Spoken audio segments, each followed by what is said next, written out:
ക്രിസ്തുവേശുവിൽ സകല വിശുദ്ധന്മാർക്കും എൻ്റെ വന്ദനം. എതിർപ്രാർത്ഥനകൾ ആഭിചാരത്തെക്കാളും മന്ത്രവാദത്തെക്കാളും ശക്തമായ ഒരാത്മീയായുധം. ഇന്ന് നമ്മൾ അതിനെക്കുറിച്ചാണ് പഠിക്കാൻ പോകുന്നത്, മനസ്സിലാക്കാൻ പോകുന്നത്. ആരാണ് എതിർപ്രാർത്ഥന നടത്തുന്നത്? ആർക്കെതിരെയാണ് എതിർപ്രാർത്ഥന നടത്തുന്നത്? എതിർപ്രാർത്ഥനകൾ എങ്ങനെയാണ് പ്രവർത്തിക്കുന്നത്? എതിർപ്രാർത്ഥനകൾ എങ്ങനെയാണ് ഫലിക്കുന്നത്? എതിർപ്രാർത്ഥനകളുടെ ശാപങ്ങൾ വീണിട്ടുള്ള നമുക്ക് ഓരോരുത്തർക്കും എങ്ങനെയാണ് അതിൽ നിന്ന് രക്ഷപ്പെടുവാൻ പറ്റുക എന്നൊക്കെ നമ്മൾ ഈ വീഡിയോയിലൂടെ സവിസ്തരം വിശദീകരിക്കാൻ പോകുന്നു.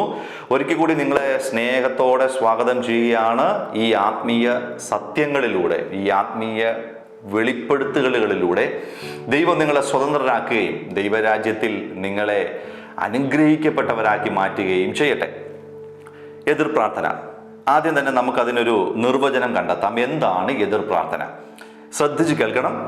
ദൈവത്തിൻ്റെ സ്വഭാവത്തിനും ദൈവത്തിൻ്റെ ഹിതത്തിനുമെതിരെ നിന്നുകൊണ്ട് ഒരു മനുഷ്യൻ അവൻ്റെ സ്വന്തം താല്പര്യങ്ങളും സ്വന്തം സ്വാർത്ഥതകളും നേടിയെടുക്കുന്നതിന് വേണ്ടി, അല്ലെങ്കിൽ വൈകാരികമായ അവൻ്റെ ഏതെങ്കിലും ഒരു ആവശ്യത്തിനു വേണ്ടി ദൈവത്തിൻ്റെ സ്വഭാവത്തിനും ദൈവത്തിൻ്റെ ഹിതത്തിനും എതിരെ നിന്നുകൊണ്ട്, എന്നാൽ ദൈവത്തോട് തന്നെയാണ് എന്നുള്ള ചിന്തയിൽ പ്രാർത്ഥിക്കുന്ന, പറയുന്ന, ഉച്ചരിക്കുന്ന, ശപിക്കുന്ന ശാപവാക്കുകളെയും പ്രാർത്ഥനകളെയുമാണ് നമ്മൾ എതിർ പ്രാർത്ഥനകൾ എന്ന ടൈറ്റിൽ കൊണ്ട് ഉദ്ദേശിക്കുന്നത്.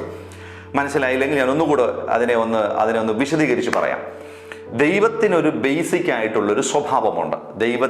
ദൈവത്തിൻ്റെതായ ചില ഇഷ്ടങ്ങളും പരിമിതമായ ചില പ്രയോറിറ്റികളുമുണ്ട്.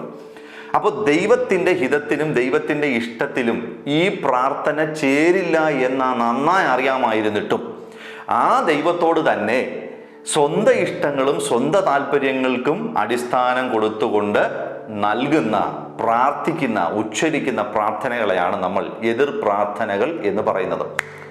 വേദപുസ്തകത്തിൽ ഈ എതിർപ്രാർത്ഥനകളെ കുറിച്ചുള്ള പരാമർശങ്ങളുണ്ടോ? എതിർപ്രാർത്ഥനയെക്കുറിച്ച് വേദപുസ്തകം എന്താണ് പറയുന്നതെന്നോ ഒന്ന് മനസ്സിലാക്കാം. അൺഫോർച്ചുനേറ്റ്ലി, അല്ലെങ്കിൽ ദൗർഭാഗ്യവശാൽ, നമ്മുടെ വേദപുസ്തകം എതിർപ്രാർത്ഥനകളെ പിന്താങ്ങുന്നു എന്നുള്ളതാണ് വേദനിപ്പിക്കുന്ന ഒരു യാഥാർത്ഥ്യം. എന്നാൽ ചില വാക്യങ്ങളുടെയും ചില ചരിത്ര എഴുത്തുകളുടെയും ഒക്കെ അടിസ്ഥാനത്തിൽ എതിർപ്രാർത്ഥനകളെ അത് സപ്പോർട്ട് ചെയ്യുന്നുണ്ടെങ്കിലും ഇന്ന് ദൈവം നമ്മെ എവിടെ ആക്കി വെച്ചിരിക്കുന്നു എന്നുള്ള യാഥാർത്ഥ്യബോധം ഇല്ലാത്തത് കൊണ്ട് തന്നെ ഒരു കൂട്ടം ആൾക്കാർ ഇന്നും എതിർപ്രാർത്ഥനകൾ നടത്തുന്നുണ്ട്. ആദ്യം തന്നെ എതിർപ്രാർത്ഥനകളെ കുറിച്ചുള്ള വേദപുസ്തകത്തിന്റെ ഒരു വിവക്ഷണം ഞാൻ നിങ്ങളുടെ മുമ്പിൽ ഒന്ന് പരിചയപ്പെടുത്താം. സങ്കീർത്തനങ്ങൾ എന്ന് പറയുന്ന പുസ്തകത്തിനകത്ത് ദാവീദിനെ പോലെയുള്ള ദൈവത്തിന്റെ ഭക്തന്മാരായ മനുഷ്യർ അവരുടെ ജീവിതത്തിലേറ്റ ചില വൈകാരികമായ മുറിവുകളുണ്ട്. ഇപ്പോൾ ഒരാളെ ഹെൽപ്പ് ചെയ്തു, പക്ഷേ തിരിച്ചവർ നന്ദി കാണിച്ചില്ല. അപ്പോൾ ദാവീദിന് വൈകാരികമായ ഒരു മുറിവുണ്ടായി. കൂടെ ഒരാളെ കൊണ്ടു നടന്നു, വിശ്വസ്തനെന്ന് എണ്ണി കൊണ്ടു നടന്നു. എന്നാൽ കുറച്ച് പൈസ കിട്ടിയപ്പോൾ, അല്ലെങ്കിൽ കുറച്ച് പ്രലോഭനം വന്നപ്പോൾ ഈ കൂടെ നടന്നയാൾ ദാവീദിന് ഒറ്റിക്കൊടുത്തു. ഒറ്റിക്കൊടുക്കപ്പെട്ടവന്റെ മുറിവ് തൻ്റെ ഹൃദയത്തിലുണ്ടായി.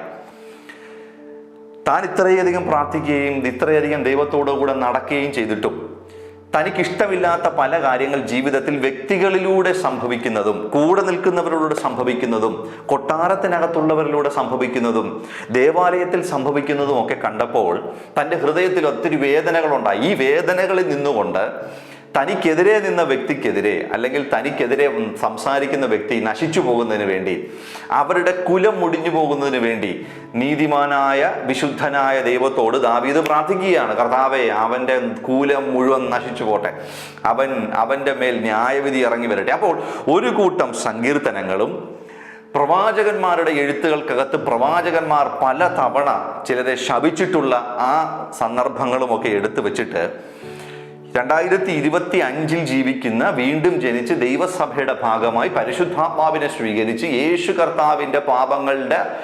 കർത്താവിന്റെ രക്തത്താൽ പാപങ്ങളുടെ വിമോചനം പ്രാപിച്ച ഒരുവന് മറ്റൊരുവനെ ശപിക്കാനും മറ്റൊരുവൻ നശിക്കുന്നതിന് വേണ്ടി എതിർപ്രാർത്ഥനകൾ നടത്തുവാനും വേദപുസ്തകം അനുവാദം നൽകുന്നു എന്ന് ചിന്തിക്കുന്നത് ഒരു വലിയ മണ്ടത്തരമാണ്. കാരണം ദാവീദ് ജീവിച്ചിരുന്ന കാലഘട്ടവും പ്രവാചകന്മാർ ജീവിച്ചിരുന്ന കാലഘട്ടത്തിലുമല്ല ഇന്ന് പുതിയ നിയമസഭ നിലകൊള്ളുന്നത്. കാരണം അത് യഹൂദന്മാരോടുള്ള ബന്ധത്തിൽ ദൈവം ആക്കി വെച്ചിരുന്ന ആദ്യത്തെ ഉടമ്പടിയായിരുന്നു. അതുകൊണ്ട് തന്നെ ആദ്യത്തെ ഉടമ്പടിയായ അല്ലെങ്കിൽ പഴയ ഉടമ്പടിയിലെ ഭക്തന്മാർ തങ്ങളുടെ വേദനകളിലകത്ത് നിന്നുകൊണ്ട് അവർ നശിക്കട്ടെ എന്നും അവർ നഷ്ടപ്പെട്ടു പോകട്ടെ എന്നും ഒക്കെയുള്ള എതിർ പ്രാർത്ഥനകൾ പ്രാർത്ഥിച്ചിരുന്നു. എന്നാൽ ആ ഒരു വചനത്തിന്റെ പശ്ചാത്തലം കൂട്ടുപിടിച്ചുകൊണ്ടാണ് പാസ്റ്റർമാരും വിശ്വാസികളും ഒക്കെ ഇന്ന് അന്യോന്യം എതിർ പ്രാർത്ഥന പ്രാർത്ഥിക്കുന്നത്. ദാവീദിനോണ്ട് ദൈവം ദാവീദിന്റെ ശത്രുക്കളെ ഛിന്ന ഭിന്നമാക്കിയതുപോലെ ഞങ്ങളുടെ സഭയ്ക്കെതിരെ നിൽക്കുന്നവന്റെ കുടുംബം ഛിന്ന ഭിന്നമാകട്ടെ, ഞങ്ങളുടെ സഭയ്ക്കകത്ത് വന്ന് സ്തോത്ര കാഴ്ച തരാത്തവന്റെ കുടുംബം ഛിന്ന ഭിന്നമായി പോകട്ടെ, ഞങ്ങൾക്കെതിരെ നിൽക്കുന്ന അക്രൈസ്തവന്റെ ജീവിതം നശിച്ചു പോകട്ടെ, ഞങ്ങൾക്കെതിരെ ഗൂഢാലോചന നടത്തുന്നവന്റെ ജീവിതം പട്ടുപോകട്ടെ എന്ന് ഒരു മനസാക്ഷിയുടെ കുറ്റബോധവും ഇല്ലാതെ, ഒരു പരിശുദ്ധാത്മാവിന്റെ കുറ്റാരോപണങ്ങളുമില്ലാതെ യഥേഷ്ടം ഈ മനുഷ്യർ ഇങ്ങനെ എതിർ പ്രാർത്ഥന പ്രാർത്ഥിക്കുന്നു. സത്യത്തിൽ ഇനി അങ്ങോട്ട് ചില കാര്യങ്ങളിലൂടെ മനസ്സിലാക്കുമ്പോൾ നിങ്ങൾക്ക് തിരിച്ചറിയാൻ കഴിയും ഈ എതിർ പ്രാർത്ഥന എന്ന് പറയുന്നത് എത്ര പൈശാചികമായ കാര്യമാണെന്നും എത്ര ദൈവം വെറുക്കുന്ന കാര്യമാണ് എന്ന് ഞാൻ തുടർമാനമായി അങ്ങോട്ട് ഇതിനെ വിശദീകരിക്കാം. അപ്പോൾ നിങ്ങൾക്ക് ഈ രണ്ട് കാര്യങ്ങൾ മനസ്സിലായി കാണും. എന്താണ് എതിർ പ്രാർത്ഥന? ദൈവത്തിന്റെ സ്വഭാവത്തിനും ദൈവത്തിന്റെ ഹിതത്തിനുമെതിരെ സ്വന്തം താല്പര്യങ്ങൾ നേടിയെടുക്കുന്നതിന് വേണ്ടി ദൈവത്തോട് എന്ന പേരിൽ മനുഷ്യർ അർപ്പിക്കുന്ന പ്രാർത്ഥനകളാണ് എതിർ പ്രാർത്ഥനകൾ. രണ്ട്, ഇത്തരത്തിലുള്ള എതിർ പ്രാർത്ഥനകൾ പ്രാർത്ഥിക്കുന്നതിന് വേണ്ടി ഒരു കൂട്ടം സങ്കീർത്തനങ്ങളും പ്രവാചകന്മാരുടെ വാക്കുകളും ഒക്കെ പിന്താങ്ങുന്നുണ്ടെങ്കിലും നാം ഇന്ന് പഴയ ഉടമ്പടിയിലല്ല. യേശുക്രിസ്തുവിന്റെ രക്തത്താലും ശരീരത്താലും പിതാവായ ദൈവം ക്രൂശ് മുഖാന്തരം സകല മാനവരാശിയോടും ചെയ്തിരിക്കുന്ന സ്നേഹത്തിന്റെ, ക്ഷമിക്കുന്നതിന്റെ, വിട്ടുകൊടുക്കുന്നതിന്റെ, തിന്മയെ നന്മയാൽ ജയിക്കുന്നതിന്റെ പുതിയ ഉടമ്പടിക്കകത്താണ് ഇന്ന് നാം ഓരോരുത്തരും ജീവിക്കുന്നത്. അതുകൊണ്ട് തന്നെ പഴയ നിയമഭക്തന്മാർ, പഴയ ഉടമ്പടിയിലെ വിശുദ്ധന്മാർ പ്രാർത്ഥിച്ചതുപോലെ അനീതിക്ക് വേണ്ടി അല്ലെങ്കിൽ അനീതിക്കെതിരെ ദൈവത്തിന്റെ ന്യായവിധി വരണമെന്നും ഞങ്ങൾക്കെതിരെ നിൽക്കുന്നവർ നശിച്ചു പോകണമെന്നും പ്രാർത്ഥിക്കുവാൻ പുതിയ നിയമപ്രകാരം നമുക്ക് വ്യവസ്ഥയില്ല. അപ്പോൾ നിങ്ങളുടെ മനസ്സിലൊരു സംശയം വന്നു, ബ്രദറെ, ഏലിയാബ് ശപിച്ചു, അത് പഴയ ഉടമ്പടിയായിരുന്നല്ലോ, നമ്മളത് ബാധിക്കുന്നില്ല. ദാവീദ് എതിർത്ത് പ്രാർത്ഥിച്ചു, എതിർ പ്രാർത്ഥന നടത്തി, അത് പഴയ ഉടമ്പടിയായിരുന്നല്ലോ, ഞങ്ങളത് കൈക്കൊള്ളുന്നില്ല. എന്നാൽ പുതിയ ഉടമ്പടിയിലും ഇങ്ങനത്തെ ചില കാര്യങ്ങളുണ്ടല്ലോ. എങ്ങനത്തെ ചില കാര്യങ്ങൾ? ദൈവസഭ സ്ഥാപിതമായി മണിക്കൂറുകളും ദിവസങ്ങളും പിൻവിട്ട് നിൽക്കുന്ന ആ വളരെ മനോഹരമായ ദൈവീകമായ മുഹൂർത്തത്തിൽ അനന്യാസ് എന്നും സഫീറ എന്നും പേരുള്ള രണ്ടുപേർ അവരുടെ നിലം വിൽക്കുകയും അവരുടെ നിലത്തിൽ നിന്ന് വിറ്റുകിട്ടിയ പണത്തിൽ നിന്ന് ഒരല്പം എടുത്തു മാറ്റിയിട്ട് ബാക്കിയുള്ളത് പത്രോസിന്റെ കാൽ കീഴിൽ കൊണ്ടുവയ്ക്കുകയും ചെയ്തു. അപ്പോൾ പത്രോസ് അവർക്കെതിരെ ശപിച്ച് അവരെ കൊന്നുകളഞ്ഞു. അവർ ന്യായവിധിക്ക് പാത്രീഭൂതരായി മാറി, അവരുടെ ജഡം അവിടെ വീണു എന്ന് ഒരു ചരിത്രമുണ്ടല്ലോ, ഒരു തിരുത്തുണ്ട്. പത്രോസ് അവരെ ശപിച്ചില്ല. പത്രോസ് അവർക്കെതിരെ ഒരു ശാപമോ എതിർ പ്രാർത്ഥനയോ നടത്തിയില്ല. പത്രോസ് കാര്യങ്ങൾ ആരായുകയാണ് ചെയ്തത്. നിങ്ങൾ ഇത്ര തുകയ്ക്കാണോ നിങ്ങളുടെ നിലം വിറ്റത്? അപ്പോൾ അവർ പറഞ്ഞു, അതെ, ഞങ്ങൾ ഇത്ര തുകയ്ക്കാണ് നിലം വിറ്റത്. അവർ പറഞ്ഞത് പത്രോസിനോടല്ല, അവിടെ ഇറങ്ങി നിൽക്കുന്ന, അക്ഷരീകമായി ഇറങ്ങി നിൽക്കുന്ന ദൈവത്തിന്റെ പരിശുദ്ധാത്മാവിനോട് വ്യാജം കാണിച്ചത് കൊണ്ട് ദൈവത്തിന്റെ ന്യായവിധി വെളിപ്പെട്ടു. ന്യായവിധിയും എതിർ പ്രാർത്ഥനയും രണ്ടും രണ്ടാണ് നിങ്ങൾ അറിയുക. ദൈവം ന്യായവിധി അയച്ചാൽ ചിലരുടെ കുടുംബങ്ങൾ നശിക്കും. ദൈവം ന്യായവിധി അയച്ചാൽ ചിലരുടെ ശുശ്രൂഷകൾ അടയും. ദൈവത്തിന്റെ ന്യായവിധി വഴിയേ ചെന്ന് ഏറ്റുപിടിച്ചാൽ ചിലരുടെ ജീവിതത്തിൽ നാശവും നഷ്ടങ്ങളും ക്ലേശങ്ങളും ഉണ്ടാകും. അത് സത്യം തന്നെയാണ്. പക്ഷേ അങ്ങനെ ഒരുവന് നാശവും നഷ്ടവും ഉണ്ടാകാൻ എതിർ പ്രാർത്ഥന പ്രാർത്ഥിക്കാൻ പുതിയ നിയമത്തിലെ ഒരു വചനങ്ങളും നമ്മെ അനുവദിക്കുന്നില്ല എന്നുള്ളതാണ് നമ്മൾ ഇന്ന് നിങ്ങളെ പഠിപ്പിക്കുന്നത്. എന്നെ കേട്ടുകൊണ്ടിരിക്കുന്ന നിങ്ങൾ എല്ലാവരും വളരെ ശ്രദ്ധയോടെ ഇത് കേൾക്കണം. നിങ്ങളുടെ ജീവിതത്തിൽ ആരെങ്കിലും എതിർ പ്രാർത്ഥന പ്രാർത്ഥിച്ചിട്ടുണ്ടെങ്കിൽ അതിൻ്റെ വലിയ കഷ്ടങ്ങൾ നിങ്ങൾ അനുഭവിച്ചുകൊണ്ടിരിക്കുന്നവരായിരിക്കാം. അല്ല, നിങ്ങളാൽ ആർക്കെങ്കിലും നിങ്ങൾ എതിർ പ്രാർത്ഥന പ്രാർത്ഥിക്കാൻ പദ്ധതി ഉണ്ടെങ്കിൽ, മനസ്സിൽ അങ്ങനെ ഒരു താല്പര്യം ഉണ്ടെങ്കിൽ, ഇപ്പോൾ ഈ വചനങ്ങൾ ശ്രദ്ധയോടെ നിങ്ങൾ പരിശോധിക്കണം. ഇനി എന്താണ് എതിർ പ്രാർത്ഥന എന്ന് ഞാൻ നേരത്തെ പറഞ്ഞു. ഇനി ഈ എതിർ പ്രാർത്ഥന എങ്ങനെ പ്രവർത്തിക്കുന്നതെന്ന് ഒരല്പമായി വളരെ ലളിതമായും ചുരുക്കിയുമാണ് നമ്മൾ ഈ ദൈവിക സന്ദേശങ്ങൾ നിങ്ങളുടെ അടുക്കിലേക്ക് എത്തിക്കുന്നത്. ഞാനൊന്ന് പഠിപ്പിക്കുകയാണ്. ഞാൻ നേരത്തെ പറഞ്ഞല്ലോ, ദൈവത്തിനൊരു സ്വഭാവമുണ്ട്, ദൈവത്തിന് അവൻ്റെതായ ഒരു ഹിതമുണ്ട്.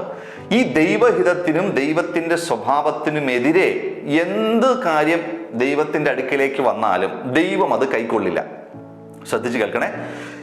ദൈവത്തിൻ്റെ ഹിതത്തിനും ദൈവത്തിൻ്റെ സ്വഭാവത്തിനും എതിരായതൊന്നും ദൈവം കൈക്കൊള്ളില്ല. അപ്പോൾ ഇവിടെ ഒരാളിരുന്ന് പ്രാർത്ഥിക്കുകയാണ്. ഞാനൊരു സന്ദർഭം വേണമെങ്കിൽ ഒന്ന് ഉദാഹരണം എടുക്കാം, അല്ലെങ്കിൽ ഒരു സന്ദർഭം ഒന്ന് വിശദീകരിക്കാം. ഞാനൊരു നല്ലവനായ മനുഷ്യനാണ്. ഉദാഹരണമല്ല, എൻ്റെ ജീവിതത്തിൽ നടന്നൊരു കാര്യം തന്നെ പെട്ടെന്ന് ഓർമ്മ വരുന്നത് കൊണ്ട് ഞാൻ പറയാം. കഴിഞ്ഞ ദിവസങ്ങളിൽ എൻ്റെ ജീവിതത്തിൽ നടന്നൊരു പ്രധാനപ്പെട്ടതൊന്നുമല്ല, നടന്ന ഒരു കാര്യം ഞാനങ്ങ് പറയാം. ഞാൻ പ്രലോഭിപ്പിക്കപ്പെട്ട ഒരു സന്ദർഭം എന്ന് വേണമെങ്കിൽ നിങ്ങൾക്ക് മനസ്സിലാകത്തക്ക ഞാനത് പറയാം. ഈ കഴിഞ്ഞ ജനുവരി മാസത്തിൽ എനിക്കൊരു സർജറി ഉണ്ടായിരുന്നു. എൻ്റെ മൂക്കിൻ്റെ പാലത്തിൻ്റെ വളവ് പരിഹരിക്കുന്നതിന് വേണ്ടി ഒരു സർജറി ഉണ്ടായിരുന്നു. ഞങ്ങൾ സർജറി നടത്തുന്ന സമയത്ത് എൻ്റെ ഫോണിലേക്ക് UK നിന്ന് അവിടെ എയർപോർട്ടിൽ എന്തോ ജോലി ചെയ്യുന്ന ഒരു സഹോദരൻ വിളിച്ചു. എൻ്റെ വൈഫാണ് ആ കോൾ അറ്റൻഡ് ചെയ്തത്. അപ്പോൾ പാസ്റ്ററിന് ഇങ്ങനെ ഒരു മെഡിക്കൽ സിറ്റുവേഷൻ ആണെന്നും അദ്ദേഹം ചികിത്സയിലാണോ എന്നൊക്കെ അറിഞ്ഞപ്പോൾ ആ മനുഷ്യൻ ഇങ്ങനെ എൻ്റെ ഭാര്യയോട് പറഞ്ഞു, നിങ്ങളുടെ ഹോസ്പിറ്റലിലെ ചിലവൊക്കെ എങ്ങനെ പോകുന്നു? അപ്പോൾ വൈഫ് പറഞ്ഞു, കുഴപ്പമില്ല, കർത്താവ് നടത്തുമെന്ന് ഞങ്ങൾ വിശ്വസിക്കുന്നു, പൈസയ്ക്കൊക്കെ ആവശ്യമുണ്ട്, ബ്രദറും പ്രാർത്ഥിക്കുക എന്ന് പറഞ്ഞപ്പോൾ ആ സഹോദരൻ ഇങ്ങോട്ട് ആവശ്യപ്പെട്ടു, നിങ്ങളുടെ അക്കൗണ്ട് നമ്പർ അയക്കൂ, ഞാനൊരല്പം പണം നിങ്ങൾക്ക് അയച്ചു തരാം. അങ്ങനെ ആ സഹോദരൻ ഒരു 5000 രൂപ ഞങ്ങളുടെ അക്കൗണ്ടിലേക്ക് അയച്ചു തന്നു.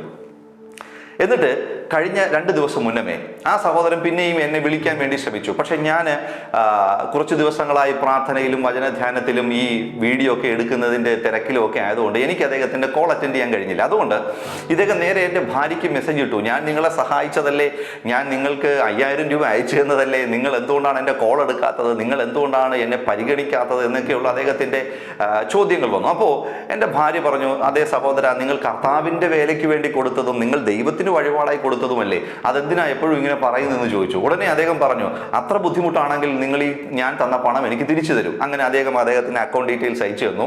ഞാൻ ആ പണം തിരിച്ചയച്ചു കൊടുക്കുകയും ചെയ്തു. ദൗർഭാഗ്യവശാൽ ആ സമയത്ത് അത്രയും പണം അയച്ചു കൊടുക്കാൻ എൻ്റെ ഇല്ലായിരുന്നു. അതുകൊണ്ട് ഞാൻ മറ്റൊരു സ്ഥലത്ത് നിന്ന് അല്പം കടം വാങ്ങി ഒരു 5000 രൂപ അദ്ദേഹത്തിൻ്റെ ഗൂഗിൾ പേ നമ്പറിൽ അയച്ചു കൊടുത്തു. പെട്ടെന്ന് എൻ്റെ ഹൃദയമാകെ വേദനയിലായി, എനിക്ക് വലിയ സങ്കടമായി. ഞാൻ വിചാരിച്ചു, കർത്താവേ, ദൈവത്തിന് കൊടുത്തത് അല്ലെങ്കിൽ ദൈവരാജ്യത്തിന് വേണ്ടി കൊടുത്തത് കണക്ക് പറഞ്ഞ് ഈ മനുഷ്യൻ തിരിച്ചു മേടിക്കുന്നല്ലോ.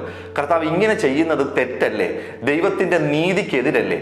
ആ മനുഷ്യനെ മേൽ എന്തെങ്കിലും ഒരു ശാപവാക്ക് പറയാൻ അല്ലെങ്കിൽ ആ മനുഷ്യനെ എന്തെങ്കിലും ഒന്ന് പറയാൻ എൻ്റെ ഹൃദയത്തിനകത്ത് വലിയൊരു തോന്നൽ വന്നു, വലിയൊരു ഭാരം വന്നു, വലിയൊരു സങ്കടം വന്നു. ദൈവത്തിന് കൊടുത്തത് ദൈവത്തിൽ നിന്ന് പിടിച്ചു വാങ്ങിക്കൊണ്ട് പോയവൻ ഗുണം പിടിക്കത്തില്ല എന്നങ്ങ് പറഞ്ഞാലോ എന്നൊരു ടെൻഡൻസി അല്ലെങ്കിൽ അങ്ങനെ ഒരു തോന്നൽ എൻ്റെ ഉള്ളിൽ വന്നു. അപ്പോൾ തന്നെ എനിക്ക് പരിശുദ്ധാത്മാവ് ഒരു ബോധ്യം നൽകി, ഞാൻ അങ്ങനെ ഒരു പ്രാർത്ഥന പ്രാർത്ഥിച്ചാൽ, കർത്താവേ, ഞങ്ങളുടെ കയ്യിൽ നിന്ന് ഞാൻ തന്നെ കടം വാങ്ങി അത് റീഫണ്ട് ചെയ്യേണ്ടി വന്നല്ലോ, ഞങ്ങൾ ചോദിച്ചിട്ടില്ല, അദ്ദേഹം ഒരു ദൈവത്തിനെന്ന രീതിയിൽ തന്ന പണം അദ്ദേഹം തിരികെ മേടിച്ചല്ലോ എന്ന് പറഞ്ഞിട്ട് ഞാൻ എൻ്റെ വേദനയിൽ ദൈവത്തോട് പ്രാർത്ഥിച്ചാൽ ദൈവത്തിൻ്റെ നീതിക്കെതിരെ ഞാൻ സംസാരിക്കുകയാണ്. ഞാൻ അവിടെ പറയുന്നത് ഇങ്ങനെയാണ്, സൈന്യങ്ങളുടെ ദൈവമായ യഹോവയായ കർത്താവേ, നിനക്ക് നീതി നടപ്പിലാക്കാൻ അറിയത്തില്ല, ഈ വിഷയത്തിനകത്ത് നിനക്ക് നീതി ചെയ്യുന്നത് എങ്ങനെയാണെന്ന് അറിയത്തില്ല, അതുകൊണ്ട് ഇതിനകത്ത് എങ്ങനെയാണ് നീതി നടപ്പിലാക്കേണ്ടത് ഞാൻ പറഞ്ഞുതരാം എന്ന് പറഞ്ഞിട്ട് ഞാൻ പറയുകയാണ്, എൻ്റെ കയ്യിൽ നിന്ന് അല്ലെങ്കിൽ ദൈവരാജ്യത്തിൽ തന്ന പണം അവൻ തിരികെ വാങ്ങിയത് കൊണ്ട് അവൻ്റെ ജീവിതത്തിൽ ദോഷവും തിന്മയും ഉണ്ടാകട്ടെ എന്ന് ഞാൻ പറയുമ്പോൾ ദൈവത്തിൻ്റെ നീതിയെ ഞാൻ സംശയിക്കുകയും ദൈവത്തിന് ന്യായവിധി നടത്താനുള്ള സമയം വരെ ഞാനത് കാത്തു നിൽക്കാതെ ഇപ്പോൾ തന്നെ പ്രതികാരവാഞ്ചയോടുകൂടി ഞാൻ ആ വിഷയത്തിൽ ഇടപെടുകയും ചെയ്യുന്നത് കൊണ്ട് ദൈവം എൻ്റെ പ്രാർത്ഥന കൈക്കൊള്ളുന്നില്ല. അങ്ങനെ ഞാൻ പ്രാർത്ഥിച്ചിരുന്നെങ്കിൽ കൈക്കൊള്ളുന്നില്ല. അപ്പോൾ ദൈവം കൈക്കൊള്ളാത്ത എൻ്റെ പ്രാർത്ഥനകളും അപേക്ഷകളും അട്ടറൻസുകളും ശാപവാക്കുകളും ആര് കൈക്കൊള്ളും? ദൈവത്തിൻ്റെ നീതിക്ക് വിരോധമായതുകൊണ്ടും ദൈവത്തിൻ്റെ ഹിതത്തിനെതിരായതുകൊണ്ടും ദൈവം കൈക്കൊള്ളാത്ത ഇത്തരത്തിലുള്ള പ്രാർത്ഥനകൾ ദുരാത്മാക്കൾ, കുറച്ചുകൂടി വ്യക്തമായി പറഞ്ഞാൽ ലൂസിഫറിൻ്റെ രാജ്യം, ഇരുട്ടിൻ്റെ രാജ്യത്തിലെ ഇരുട്ടിൻ്റെ ദുരാത്മാക്കൾ ഇത്തരത്തിലുള്ള പ്രാർത്ഥനകളെ കൈക്കൊള്ളുകയും ഈ പ്രാർത്ഥനകളുടെ പിൻബലത്തിൽ ഏത് വ്യക്തിക്കെതിരെയാണോ ഞാൻ പ്രാർത്ഥിച്ചത് ആ വ്യക്തിയിലേക്ക് ശാപങ്ങളായും മന്ത്രവാദത്തിൻ്റെയും ആഭിചാരത്തിൻ്റെയും തത്തുല്യമായ സ്വഭാവത്തോടുകൂടി പോയി പ്രവർത്തിക്കുന്നതിൻ്റെ പേരാണ് എതിർ പ്രാർത്ഥന. വ്യക്തമായി എന്ന് ഞാൻ മനസ്സിലാക്കുകയാണ്. അപ്പോൾ ദൈവഹിതത്തിനെതിരായി ഒരു മനുഷ്യൻ പ്രാർത്ഥിക്കുന്ന എല്ലാ പ്രാർത്ഥനയും ദൈവം തള്ളിക്കളയും. നിങ്ങളുടെ വീട്ടിലെ അയൽവാസി നിങ്ങളുടെ ആരാധനയുടെ ശബ്ദം കൂടിപ്പോയി, ഇച്ചിരി ശബ്ദം ഒന്ന് കുറയ്ക്കൂ, ഞങ്ങളുടെ വീട്ടിലെ കുഞ്ഞ് ഉറങ്ങുകയാണെന്ന് പറയുമ്പോൾ അയ്യോ അവൻ മുച്ചൂട് മുടിഞ്ഞു പോകണമേ എന്ന് നടത്തുന്ന എതിർ പ്രാർത്ഥന ഫലിക്കത്തില്ല. അത് ദൈവം കേൾക്കുന്നില്ല.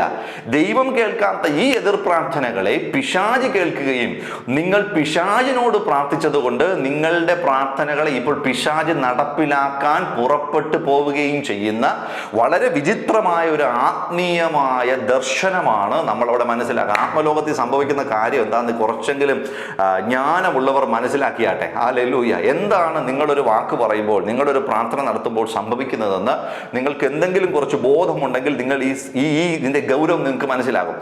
നിങ്ങൾ പ്രാർത്ഥിച്ചു, അമേരിക്കയിലോ ഇംഗ്ലണ്ടിലോ UK-യിലോ ഒരാൾ പോയി രക്ഷപ്പെട്ടു, അവർ നിങ്ങളെ ഓർക്കില്ല. സത്യമാണ്. കഴിഞ്ഞ 16 വർഷമായി ഞങ്ങളുടെ ശുശ്രൂഷയിൽ ആരൊക്കെ രക്ഷപ്പെട്ടു അവരാരും നമ്മളെ ഓർക്കുന്നില്ലല്ലോ. നമുക്ക് അവരോട് പ്രതികാരമില്ല. ഞാൻ പ്രാർത്ഥിച്ചിട്ട് പോയി, അവൻ എനിക്ക് സ്തോത്ര കാഴ്ച തന്നില്ല, അവൻ എന്നെ ഓർത്തില്ല, അവൻ എനിക്ക് മെസ്സേജ് അയച്ചില്ല, അവൻ ആദ്യത്തെ ശമ്പളം വാങ്ങിച്ചപ്പോൾ എൻ്റെ സഭ പണിക്കുന്നതിന് സംഭാവന തന്നില്ല, അവൻ്റെ ജോലി പോകട്ടെ, അവൻ്റെ കുടുംബം നശിക്കട്ടെ, അവൻ്റെ തലമുറകളില്ലാതെ ആയി പോകട്ടെ. ഇങ്ങനെ പറയുന്ന ഒരു പ്രാർത്ഥനയും ദൈവം കൈക്കൊള്ളുന്നില്ല. എന്നാൽ ദൈവം കൈക്കൊള്ളാത്ത ഇത്തരം പ്രാർത്ഥനകളെ പിശാച് സ്വീകരിക്കുകയും നിങ്ങളുടെ പ്രാർത്ഥനകളെ അവനൊരു ഉടമ്പടിയാക്കി മാറ്റിക്കൊണ്ട് ഈ പറയുന്ന വ്യക്തികൾക്കെതിരെ അവൻ ഈ എതിർ പ്രാർത്ഥനയുടെ ശക്തിയുമായിട്ട് ചെന്ന് പ്രവർത്തിക്കാൻ തുടങ്ങുകയും ചെയ്യുകയാണ്. അപ്പോൾ ഒരു സംശയം, ബ്രദറെ, ഞങ്ങളുടെ ഹൃദയത്തെ വേദനിപ്പിച്ചവരെ ഞങ്ങൾ എന്തോ ചെയ്യണം? ഞങ്ങളെ കുറ്റം പറഞ്ഞവരെ ഞങ്ങൾ എന്തോ ചെയ്യണം? ഞങ്ങൾക്കെതിരെ ആയുധമെടുത്ത് പോരാടിയവരെ ഞങ്ങൾ എന്ത് ചെയ്യണം? ഞങ്ങൾക്കെതിരെ ഗൂഢാലോചന നടത്തിയവരെ ഞങ്ങൾ എന്ത് ചെയ്യണം? ഞങ്ങൾക്കെതിരെ ദോഷം നടത്തിയ ഞങ്ങളുടെ കല്യാണം മുടക്കി, ഞങ്ങളുടെ സഭാപണി മുടക്കി, ഞങ്ങളുടെ സഭയെ പൊളിച്ചു, ഞങ്ങൾക്ക് അർഹിക്കുന്നതൊന്നും തിരികെ തന്നില്ല, ഞങ്ങളോട് നന്ദികേട് കാണിച്ചു, ഞങ്ങളെ ഇത് ചെയ്തു അത് ചെയ്തു, മാനസികമായി തകർത്തി, ഞങ്ങൾക്കെതിരെ കുറ്റാരോപണങ്ങൾ നടത്തി, ഞങ്ങൾക്കെതിരെ ആഭിചാരം നടത്തി, ഞങ്ങൾക്കെതിരെ പോലീസ് കേസ് കൊടുത്തു. ഇങ്ങനെ ഞങ്ങൾക്കെതിരെ നിൽക്കുന്ന ആൾക്കാരെ ഞങ്ങൾ എന്ത് ചെയ്യണം ബ്രദറെ? എഫേസ്യർക്ക് എഴുതിയ ലേഖനം ഒന്ന് വായിച്ചാൽ മാത്രം മതി. തിരുവെഴുത്ത് പറയുന്നു, നമുക്ക് പോരാട്ടമുള്ളത് ജഡരക്തങ്ങളോടല്ല, ഇവരല്ല നമ്മുടെ ശത്രു എന്ന് തിരിച്ചറിയുക. ആരല്ല ശത്രു? ജഡത്തിലും രക്തത്തിലും ഇരിക്കുന്ന, നമ്മുടെയോട് ഈ തരത്തിലുള്ള പ്രവർത്തികൾ ചെയ്യുന്ന, നമ്മോട് ഈ തരത്തിൽ സംസാരിക്കുന്ന ഇവരാര് നമ്മുടെ ശത്രു അല്ലെന്നേ. ഇതൊരു ആത്മീയ മർമ്മമാണ്, ഇതൊരു ആത്മീയ രഹസ്യമാണ്. എല്ലാവർക്കും മനസ്സിലായി കൊള്ളണമെന്നില്ല. ഹല്ലേലൂയ. ഇത് തിരിച്ചറിയാനുള്ള ജ്ഞാനം നിങ്ങൾക്ക് കിട്ടട്ടെ. നിങ്ങൾക്കെതിരെ വാക്കുകൊണ്ട് ദൂഷണം പറയുന്ന അവരല്ല നിങ്ങളുടെ ശത്രു. അവരെ കൊണ്ട് അങ്ങനെ പറയിപ്പിക്കുന്ന ദുഷ്ടലോകത്തിലെ സ്വർഗാത്മസേനയും ഇരുട്ടിന്റെ ഭൂതങ്ങളുമാണ് നമ്മുടെ ശത്രു എന്നാണ് യേശു നമ്മെ പഠിപ്പിച്ചിരിക്കുന്നത്. ഹല്ലേലൂയ. ജഡരക്തങ്ങൾ നമ്മുടെ ശത്രുവല്ല. ഒറ്റിക്കൊടുക്കാൻ ചുംബിക്കാൻ വന്ന യൂദാസ് യേശുവിന്റെ ശത്രുവല്ല. അവന്റെ ഹൃദയത്തിൽ കയറിയിട്ട് അവനെ കൊണ്ട് അങ്ങനെ പ്രവർത്തിപ്പിച്ച പിശാചാണ് ശത്രു. അങ്ങ് മരിക്കരുത് എന്ന് പറയുന്ന പത്രോസ് യേശുവിന്റെ ശത്രുവല്ല. അവനെ കൊണ്ട് അങ്ങനെ പറയിപ്പിക്കുന്ന പിശാചാണ് യേശുവിന്റെ ശത്രു. കർത്താവേ, നിന്നെ വിശ്വസിക്കാത്ത ഈ ജനത്തിന്റെ മേൽ ഏലിയാവ് ചെയ്തതുപോലെ അഗ്നി ഇറക്കി എവരെ അങ്ങ് എരിച്ച് നശിപ്പിച്ച് കൊന്ന് ചാരമാക്കിക്കളാം. അപ്പോഴേ അവരെ അറിയത്തുള്ളൂ നീ കർത്താവ്, നീ ദൈവപുത്രനാണ്. അങ്ങോട്ട് ചെയ്യ കർത്താവേ, അങ്ങോട്ട് തെളിയിക്ക് കർത്താവേ, നീ ആരാണ്, നിന്റെ അധികാരം എന്താണെന്ന് പറഞ്ഞ് ശിഷ്യന്മാർ ആവേശത്തോടു കൂടി ഓടി വന്ന് എരിവ് കയറ്റിയപ്പോൾ യേശു പറഞ്ഞത്, നിങ്ങൾ ആരുടെ ആത്മാവിന് അധീനരാണ്? എന്നെ വിശ്വസിക്കാത്ത, എന്നെ എതിർക്കുന്ന, എന്നെ എറിയാൻ കല്ലെടുക്കുന്ന ഇവരെന്റെ ശത്രുക്കളല്ല. ജഡത്തിലും രക്തത്തിലും ഇരിക്കുന്ന ഇവരാരും ഞങ്ങളുടെ ശത്രുക്കളല്ല.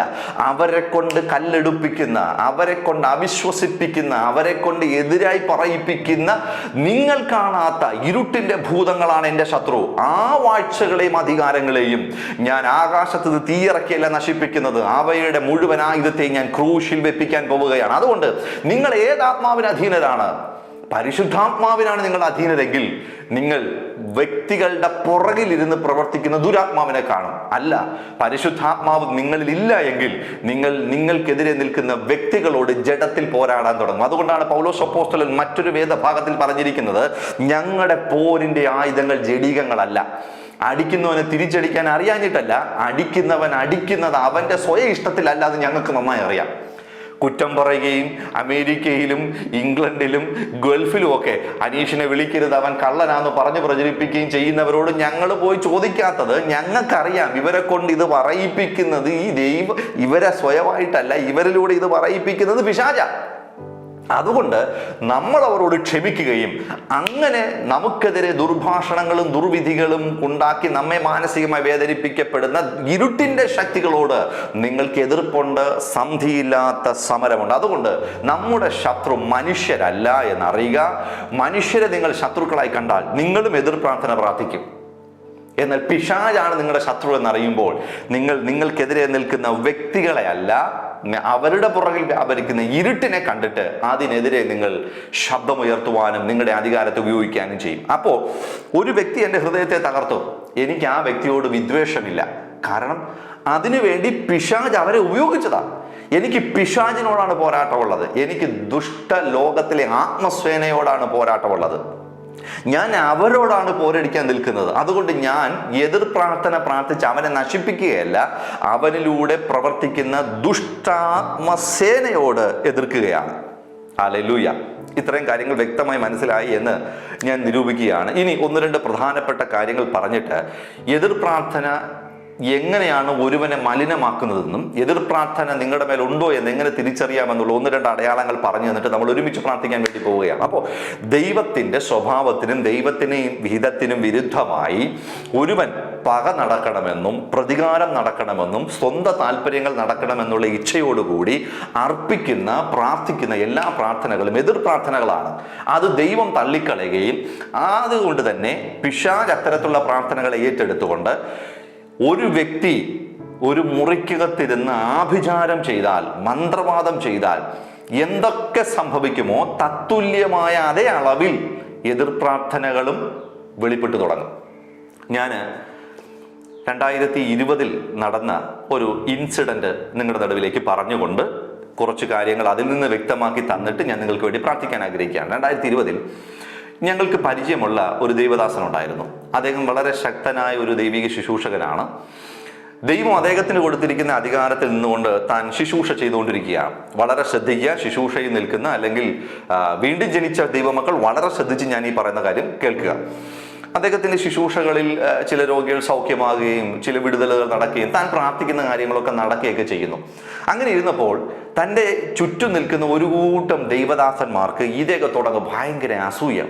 കണ്ടോ, അവനങ്ങ് കയറി വരുന്നത് കണ്ടോ, അവൻ്റെ ശുശ്രൂഷ ഞങ്ങൾ പറഞ്ഞിട്ട് നടക്കാത്തത് അവൻ പറയുമ്പോൾ നടക്കുന്നല്ലോ, ഞങ്ങൾ പ്രാർത്ഥിക്കുമ്പോൾ ആരും വീഴത്തില്ല, ഇവൻ പ്രാർത്ഥിക്കുമ്പോൾ എല്ലാവരും തറ വീഴുന്നല്ലോ എന്നൊക്കെ പറഞ്ഞ അസൂയയോടെ ഇദ്ദേഹത്തിനെതിരെ അവരങ്ങ് സംസാരിച്ചു.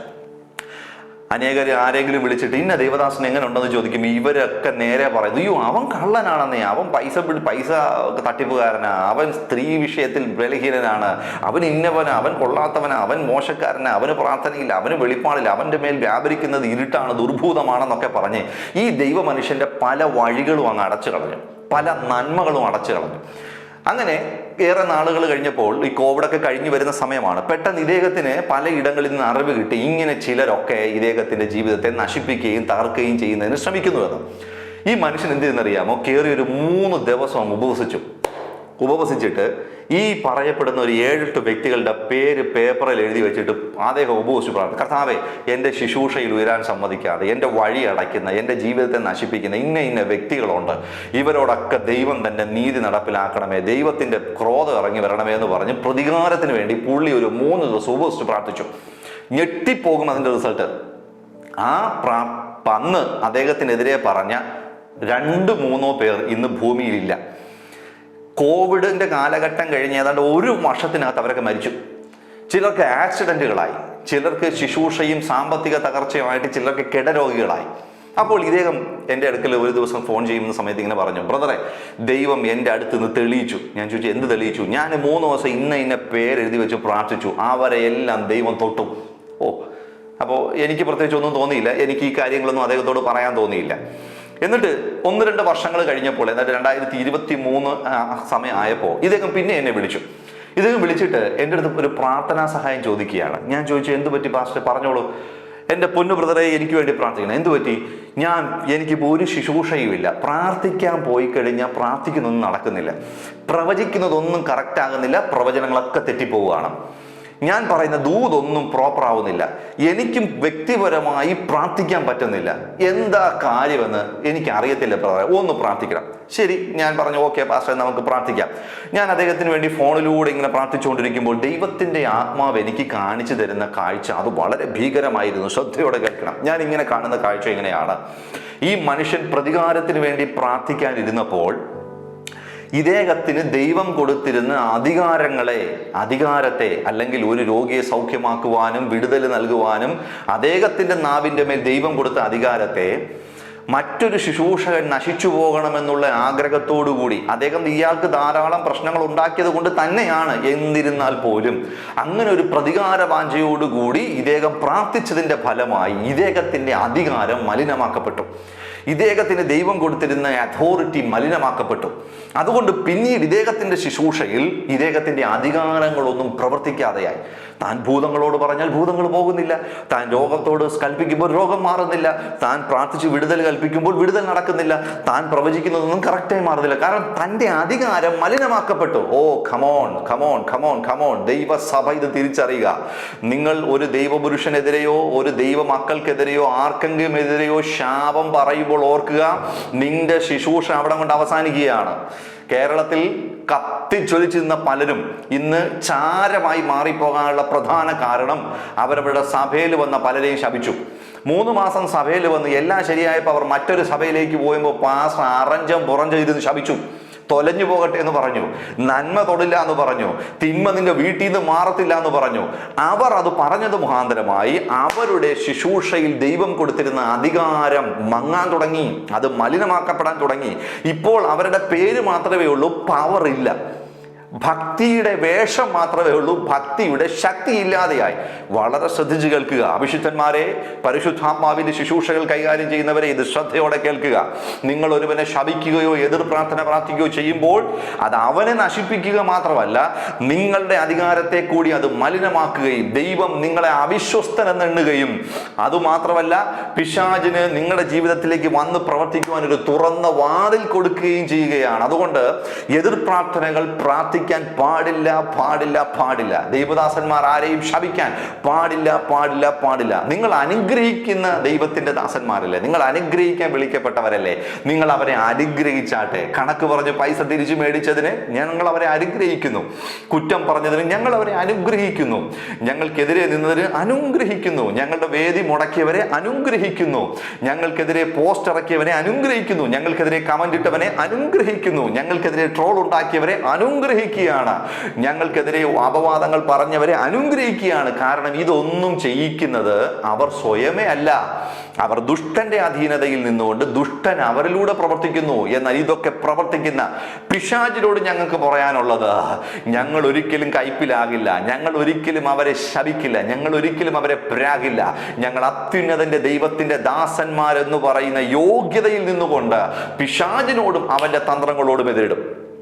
അല്ല ബ്രദറെ, എൻ്റെ ഈ കാര്യങ്ങളൊക്കെ കേട്ടപ്പോൾ എനിക്കെതിരെ പലരും എതിർ പ്രാർത്ഥന നടത്തിയിട്ടുള്ളതായിട്ട് എനിക്ക് ബോധ്യമാകുന്നുണ്ട്. എനിക്ക് എങ്ങനെ മനസ്സിലാകും എൻ്റെ ജീവിതത്തിൽ എതിർ പ്രാർത്ഥനയുണ്ടെന്ന്? കഴിഞ്ഞ വീഡിയോ ഞാൻ പറഞ്ഞതുപോലെ തന്നെ ഒരാൾ നിങ്ങൾക്കെതിരെ ആഭിചാരം ചെയ്തിട്ടുണ്ടെങ്കിൽ, മന്ത്രവാദം ചെയ്തിട്ടുണ്ടെങ്കിൽ, തത്തുല്യമായ അതേ സൈനുകൾ തന്നെ, അതേ അടയാളങ്ങൾ തന്നെ നിങ്ങളുടെ മേൽ എതിർ പ്രാർത്ഥനകൾ ഉണ്ടെങ്കിൽ കാണാൻ പറ്റും. അതിൽ പ്രധാനപ്പെട്ട ചില കാര്യങ്ങൾ ഞാൻ പറയാം. എന്ത് വഴിക്കിറങ്ങിയാലും ഒരു തടസ്സമായിരിക്കും. നമ്മൾ അതിനെ പറയുന്നത് ഒരു ബൗണ്ടറി എന്നാണ്. 15 വർഷമായി പ്രാർത്ഥിച്ചുകൊണ്ടിരിക്കുകയാണ്, പക്ഷേ ഒരു പുരോഗതിയിലേക്ക് കയറാൻ പറ്റുന്നില്ല. സാമ്പത്തികമായി ഉയരാൻ പറ്റുന്നില്ല, ആരോഗ്യത്തിൽ ഉയരാൻ പറ്റുന്നില്ല, ശുശ്രൂഷകളിൽ ഉയരാൻ പറ്റുന്നില്ല, കുടുംബജീവിതത്തിൽ വളർച്ചയില്ല, ജോലി ചെയ്യുന്നുണ്ട്, ശമ്പളം കിട്ടുന്നുണ്ട്, പക്ഷെ ആ ഒരു മറ്റൊരളവിലേക്ക് ഉയരാൻ കഴിയുന്നില്ല എങ്കിൽ നിങ്ങൾക്കെതിരെ ആരോ എതിർ പ്രാർത്ഥന പ്രാർത്ഥിച്ചിട്ടുണ്ട്. അതുകൊണ്ട് നിങ്ങളുടെ പുരോഗതിയെ പിശാച് തടഞ്ഞിരിക്കുകയാണ്. നിങ്ങളുടെ പുരോഗതിയെ ഡിലേ ചെയ്യുന്ന, അതിനെ കാലതാമസം വരുത്തിപ്പിക്കുന്ന ദുരാത്മാക്കൾ എതിർ പ്രാർത്ഥനകളിലൂടെ നിങ്ങളുടെ ജീവിതത്തിൽ പ്രവർത്തിക്കുന്നുണ്ട് എന്ന് നിങ്ങൾക്ക് മനസ്സിലാക്കാനായി സാധിക്കും. നിങ്ങൾ എന്ത് കാര്യത്തിനകത്ത് പോയാലും നിങ്ങൾക്ക് ഒരു വേദന ഉണ്ടാകും. ഉദാഹരണം, നിങ്ങളൊരു നല്ല കാര്യത്തിന് പുറത്തോട്ട് നിങ്ങളുടെ വാഹനം എടുത്തിറങ്ങുമ്പോൾ വാഹനം അങ്ങ് തട്ടും, വാഹനത്തിന്റെ പെയിന്റ് പോകും. നിങ്ങൾ എന്ത് പുതിയൊരു കാര്യം വാങ്ങിച്ചാലും, വില കൊടുത്തൊരു മൊബൈൽ ഫോൺ വാങ്ങിച്ചുകൊണ്ട് വന്നാൽ ഒരാഴ്ചക്കകത്ത് തന്നെ അതിന്റെ സ്ക്രീൻ പൊട്ടിപ്പോവുക, അതിന്റെ ഡിസ്പ്ലേ പൊട്ടിപ്പോവുക, ബാത്റൂമിൽ വെറുതെ അങ്ങ് തെന്നി വീഴുക, വീട്ടിനകത്ത് കുഞ്ഞുങ്ങൾ വെറുതെ ഓടി തല തല്ലി വീണ് തല പൊട്ടി രക്തം ഉണ്ടാകുക, വെറുതെ നിങ്ങൾ നടന്നു പോകുമ്പോൾ കാല് തട്ടുക. ഇങ്ങനെ നിങ്ങളുടെ ശരീരത്തിലേക്ക് അറ്റാക്ക് ചെയ്യാൻ വേണ്ടി പിശാച് ടാർഗറ്റ് ചെയ്തിട്ടുണ്ടെങ്കിൽ അതിനർത്ഥം നിങ്ങൾ നശിക്കണമെന്നും നിങ്ങൾ ശപിക്കപ്പെടണമെന്നും നിങ്ങളുടെ ജീവിതത്തിൽ തിന്മ അനുഭവിക്കണമെന്നുള്ള ഏതൊക്കെയോ വ്യക്തികളുടെ എതിർ പ്രാർത്ഥനകളുടെ ഇൻഫ്ലുവൻസ് നിങ്ങളുടെ മേലുണ്ട് എന്ന് ഈ പറയുന്ന സിംറ്റംസുകളിലൂടെ നിങ്ങൾക്ക് മനസ്സിലാക്കാനായി സാധിക്കും.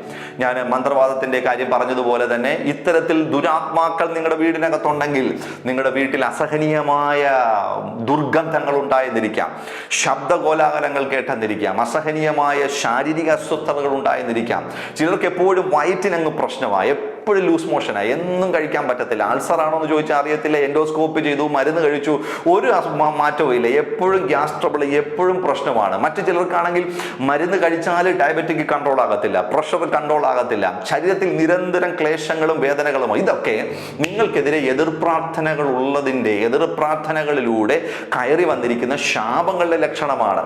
സമ്പത്ത് അങ്ങ് ചോർന്നു പോവാ. ബ്രദറെ, 1,00,000-ലധികം രൂപ ശമ്പളം മേടിക്കുന്നുണ്ട്, പക്ഷേ 5 ദിവസം കഴിഞ്ഞു കഴിഞ്ഞാൽ ഒരു 10,000 രൂപ പോട്ടെ, ഒരു 1000 രൂപ എടുത്തൊരു വസ്തു മേടിക്കാൻ, ഒരു സാധനം മേടിക്കാൻ, ഒരു ഭക്ഷണം കഴിക്കാൻ കയ്യിൽ കാശ് അവശേഷിക്കുന്നില്ല. ചോർച്ചയാണ്. ഈ ചോർച്ചയുടെ ദുരാത്മാക്കളൊക്കെ ഒരു വ്യക്തിയുടെ ഉള്ളിൽ പ്രവേശിക്കുന്നത് ശക്തമായ എതിർപ്രാർത്ഥനകൾ കൊണ്ടാണ്. ശക്തമായ എതിർപ്രാർത്ഥനകളുടെ സ്വാധീനത്തിൽ ദുരാത്മാക്കൾ നിങ്ങൾക്കെതിരെ പ്രവർത്തിക്കുന്നുണ്ടെങ്കിൽ ഈ പറയപ്പെടുന്ന പല അടയാളങ്ങളും നമുക്ക് നമ്മുടെ ജീവിതത്തിലും, വ്യക്തിപരമായ ജീവിതത്തിലും, ശരീരത്തിലും, കുടുംബത്തിലും, നമ്മുടെ വസ്തുവകകളിലും ഒക്കെ കാണാനായിട്ട് സാധിക്കും. പ്രധാനമായി ഡിസ്ട്രക്ഷൻ ഉണ്ടാകുക, തൊടുന്നതെല്ലാം നശിച്ചു പോവുക. വില കൊടുത്തൊരു പമ്പ് മേടിച്ചുകൊണ്ട് വീട്ടിൽ വെച്ചു. സത്യത്തിൽ പറഞ്ഞാൽ അത് 2 വർഷത്തെ വാറന്റി ഉള്ള പമ്പാണ്. പക്ഷേ സ്വിച്ച് ഓൺ ചെയ്തു, 1 ആഴ്ച കഴിഞ്ഞപ്പോൾ അത് അടിച്ചുപോയി. ഒരു ഇലക്ട്രോണിക് എക്യുപ്മെന്റ് മേടിച്ചു, ഒരു TV മേടിച്ചു, കൊണ്ടുവച്ചു, 5 ദിവസം കഴിഞ്ഞപ്പോൾ അത് അടിച്ചുപോയി. വാറന്റിക്ക് കൊടുത്തു, അതിൻ്റെ പുറകെ ഇഴയുകയാണ്, ഡിലേ ആണ്. നിങ്ങളുടെ സമയത്തെയും നിങ്ങളുടെ അധ്വാനത്തെയും നിങ്ങളുടെ ഇൻവെസ്റ്റ്മെന്റിനെയും നശിപ്പിക്കുന്ന തരത്തിലുള്ള സൈൻസ് നിങ്ങളുടെ വീട്ടിലുണ്ടെങ്കിൽ ഓർക്കുക, ആരോ നിങ്ങൾക്കെതിരെ എതിർപ്രാർത്ഥന നടത്തിയിട്ടുണ്ട്, ആരോ നിങ്ങൾക്കെതിരെ ശാപം പറഞ്ഞിട്ടുണ്ട്, ആരോ നിങ്ങൾക്കെതിരെ ശപിക്കുന്ന വാക്കുകൾ പറഞ്ഞിട്ടുണ്ട്. ആ വാക്കുകളുടെ അധികാരത്തിൽ ദുരാത്മാക്കൾ നിങ്ങൾക്കെതിരെ പ്രവർത്തിച്ചുകൊണ്ടിരിക്കുകയാണ്. ഇപ്പോൾ ഒരുമിച്ച് നമുക്ക് പ്രാർത്ഥിക്കാം. എങ്ങനെ ഈ എതിർപ്രാർത്ഥനകളുടെ ശക്തിയിൽ നമുക്ക് രക്ഷപ്പെടാം? ഒരൊറ്റ കാര്യമേ ഉള്ളൂ, നമുക്ക് ദൈവത്തിന്റെ നീതിയിൽ വിശ്വസിക്കാം. എൻ്റെ കൂടെ അത്തരത്തിലുള്ള സിംറ്റംസ് ഉള്ള ആരെങ്കിലും ഉണ്ടെങ്കിൽ ഒരുമിച്ച് ചേർന്ന് പ്രാർത്ഥിച്ചു. നമ്മളിപ്പോൾ ഒരുമിച്ച് ഈ മന്ത്രവാദത്തിൻ്റെയും ആഭിചാരത്തിൻ്റെയും എതിർപ്രാർത്ഥനകളുടെയും ശക്തിയെ ബ്രേക്ക് ചെയ്യാൻ പോവുകയാണ്. നമ്മൾ ഒരുമിച്ച് അതിൻ്റെ മേൽ ജയമെടുക്കാൻ പോവുകയാണ്. എന്താണ് ചെയ്യേണ്ടത്? ഞങ്ങൾക്കറിയില്ല ഞങ്ങൾക്കെതിരെ ആരാ എതിർപ്രാർത്ഥന പ്രാർത്ഥിച്ചത്, ഞങ്ങൾക്കറിയത്തില്ല ആരാ ഞങ്ങളെ ശപിച്ചതെന്ന്. നിങ്ങൾക്കറിയില്ലല്ലോ. അപ്പോൾ നമുക്ക് പിതാവായ ദൈവത്തോട് ഇങ്ങനെ പറയാം: പിതാവേ, ആരെങ്കിലും ഞങ്ങളെ നോക്കി എന്തെങ്കിലും പറഞ്ഞിട്ടുണ്ടെങ്കിൽ, നെഗറ്റീവായ ഏത് വാക്കാണെങ്കിലും, ഞങ്ങൾ നശിച്ചു പോകണമെന്ന ആഗ്രഹത്തോടു കൂടി പ്രാർത്ഥിച്ചിട്ടുള്ള പ്രാർത്ഥനകളാണെങ്കിൽ, ഞങ്ങൾ നശിച്ചു പോകണമെന്ന ആഗ്രഹത്തോടു കൂടി അർപ്പിക്കപ്പെട്ടിരിക്കുന്ന പൂജാദ്രവ്യങ്ങളോ മന്ത്രവാദങ്ങളോ ആഭിചാരങ്ങളോ ആണെങ്കിൽ, അത് യേശുവിൻ്റെ നാമത്തിൽ ഇപ്പോൾ അഴിയുകയും ഞങ്ങൾക്ക് ആ വിഷയത്തിനകത്ത് സ്വാതന്ത്ര്യം വരികയും ചെയ്യണമെന്ന് പ്രാർത്ഥിച്ചോ. നമുക്ക് ആരും ശത്രുക്കളില്ല. നമ്മുടെ ശത്രു പിശാച് മാത്രമാണ്, ലോകം മാത്രമാണ്, പാപം മാത്രമാണ്. ഈ പിശാച് നമുക്ക് ചുറ്റും നിൽക്കുന്ന വ്യക്തികളെ നമുക്കെതിരാക്കി മാറ്റിക്കൊണ്ട് നമ്മെ തകർക്കാൻ വേണ്ടി എതിർപ്രാർത്ഥനകളും നടത്തുമ്പോൾ, നാം ഇപ്പോൾ യേശു ക്രിസ്തുവിൻ്റെ വചനത്തിൽ നിന്നുകൊണ്ട്, അവൻ്റെ സ്നേഹത്തിൽ നിന്നുകൊണ്ട് എല്ലാവരോടും ക്ഷമിക്കുകയും അത്തരത്തിൽ നമ്മുടെ മേൽ കയറി വന്നിരിക്കുന്ന എല്ലാ എതിർപ്രാർത്ഥനകളുടെ ശക്തിയെയും യേശുവിൻ്റെ നാമത്തിൽ ബ്രേക്ക് ചെയ്ത് പ്രാർത്ഥിക്കുകയും ചെയ്യുന്നു. കമോൺ, എൻ്റെ കൂടെ ചേർന്ന്, നിങ്ങൾ ഇരിക്കുന്ന ഇരിപ്പിടത്തിൽ അല്ലെങ്കിൽ കേൾക്കുന്ന സ്ഥലത്ത് എൻ്റെ കൂടെ ചേർന്ന് കണ്ണടച്ചൊന്ന് പറഞ്ഞ്, ഇപ്പോൾ കർത്താവായ യേശുവേ, എനിക്കെതിരെ പറയപ്പെട്ടിരിക്കുന്ന എല്ലാ എതിർ പ്രാർത്ഥനകളുടെ ശക്തിയെയും മരണത്തിൽ നിന്ന് ഉയർത്തെഴുന്നേറ്റിരിക്കുന്ന, സ്വർഗത്തിനും ഭൂമിക്കും നാഥനും അധികാരിയുമായിരിക്കുന്ന വാഴ്ചകളെയും അധികാരങ്ങളെയും ആയുധവർഗം വെപ്പിച്ച നസറായന യേശുവിൻ്റെ നാമത്തിൽ ഞാൻ ഉടച്ചു കളയുന്നു. ഞാൻ അതിനെ ബ്രേക്ക് ചെയ്യുന്നു. ഞാൻ അതിൻ്റെ ഉറവിടങ്ങളിലേക്ക് അതിനെ പറഞ്ഞയക്കുന്നു. I send back in the name of Jesus. ഞാൻ ആ സാത്താന്യ ഉടമ്പടികളെ തകർക്കുകയാണ്. ഞാൻ ആ ബന്ധനങ്ങളെ ക്യാൻസൽ ചെയ്യുകയാണ്. അവയൊന്നും ഞങ്ങളുടെ മേൽ വീഴുകയില്ല.